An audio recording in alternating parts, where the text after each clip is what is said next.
A very warm welcome back to GlobeTrotting. It's been a while since I said that. What most of you don't know is I haven't recorded a video in over a month for the channel. Everything you've been seeing was pre-recorded. I'm currently moving places and hope to be back with regular content soon, so I very much appreciate the patience.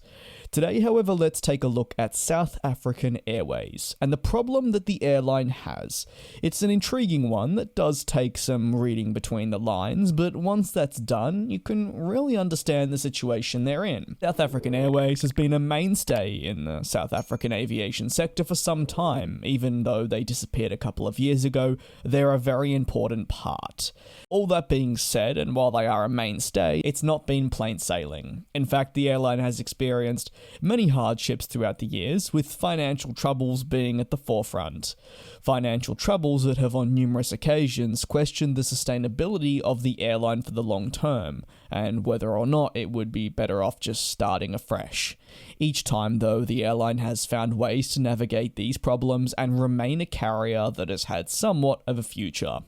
One of the biggest changes to South African Airways, or SAA, as I'll be referring to them from this point forward, has been its fleet and overall operation size. As with any airline typically going through something bad, there are undoubtedly changes that are required to keep the company afloat. In this case, it was company size. Aircraft types were removed, and the overall remaining aircraft are still to this day minimal, and this reflects in terms of its international operations especially. These were reduced significantly, and pair that with the global pandemic, with restricted global travel and the airline essentially shutting down, it made sense. Now though, SAA wants to expand. It has a few problems with achieving these ambitions. Firstly, let's look at their position. In February of this year, it was reported that SAA was no longer insolvent, a breakthrough in the airline's fortunes following multiple years of the company being placed in a state of restructure. While they reported a loss for the 3 quarters thus far of the 2022 and 2023 financial year, it wasn't nearly as bad as it had been, coming in at a reported USD 2.7 million, which for some added clarification is lower than the initially forecasted and I guess you could say therefore expected USD 40 million. This meant that South African Airways, if this performance could continue, was finally on its way to being sustainable. It's the next steps though after this that were always going to be absolutely crucial, and the company believed that a further major expansion for its route network would be the way forward, an expansion that the upper executives believed would put SAA and South Africa back on the map as a popular travel destination, which it always has been, but naturally maybe has been lacking without SAA being at the forefront of the plans there. The airline announced only a handful of weeks later its intent to fly to both Sao Paulo and Perth, Australia, also citing that by year's end, it would begin flying to other key European and US-based cities. In addition, it earmarked returning to other Australian cities, such as Melbourne. So it's no small expansion. We're talking major US cities and European ones, as well as further expansion into Australia. So yes, it's a big expansion given it's looking to put SAA back on the map, but it's a lot easier said than done. Such an expansion needs to be methodically planned from the carrier's perspective. Full, and I mean full route analysis must be undertaken to understand the viability and the results that they'll see from launching a city pairing. If that route doesn't seem sustainable, there's no point in moving forward with it.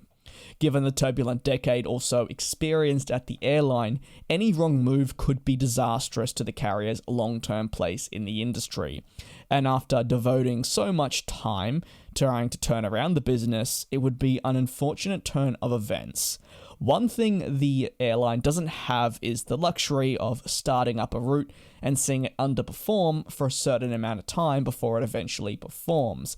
Because their situation is so delicate as you could describe it, they need to have immediate results. While yes, funding can continue to come in, if a route is not going to be profitable or is going to continue to, say, poorly affect their finances or wider operations for a sustained period, that could very well be the catalyst to put them right back in the place that they were previously. And no doubt SAA will be doing everything to avoid this, given just how troublesome the past few years have been, and the dedication that has been put on all fronts to restore the airline and get it back to a place where it can be flying consistently, even if at this point it's only on a very much reduced route network only out of Johannesburg. Additionally though, the fleet is another question that must be addressed by the team. Because of the major changes that the company has experienced, according to latest data by planespotters.net, they only have 7 operational aircraft, or 7 aircraft that are accessible currently. This is not nearly enough, especially considering the types in their fleet to perform the routes that they wish are not possible. It includes many narrow bodies from Airbus and only a handful of larger planes.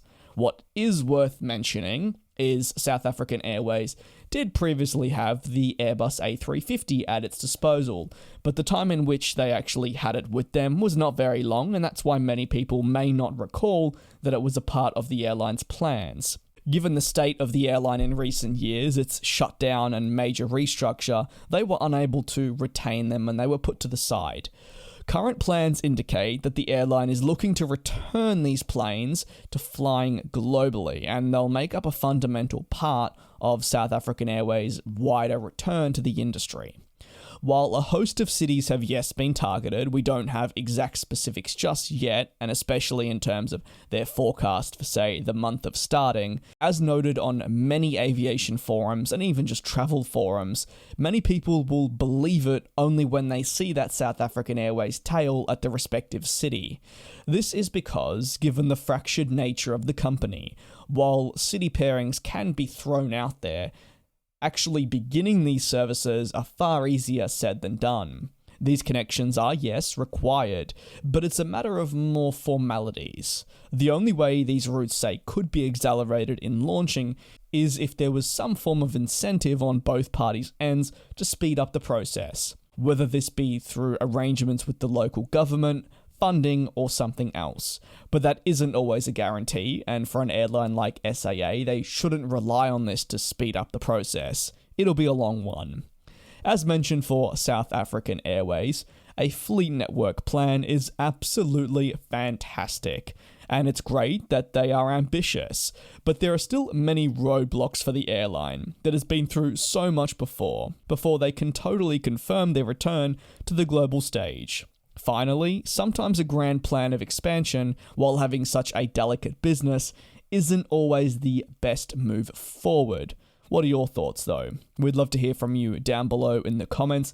As always, thank you very much for the recent support here on the channel. If there's any kind of analysis that you would like to see featured, the comment section or the Google Docs link that is located or the Google Forms link that is located in the description is the best place to put forward any suggestions so we can look at eventually turning those into videos.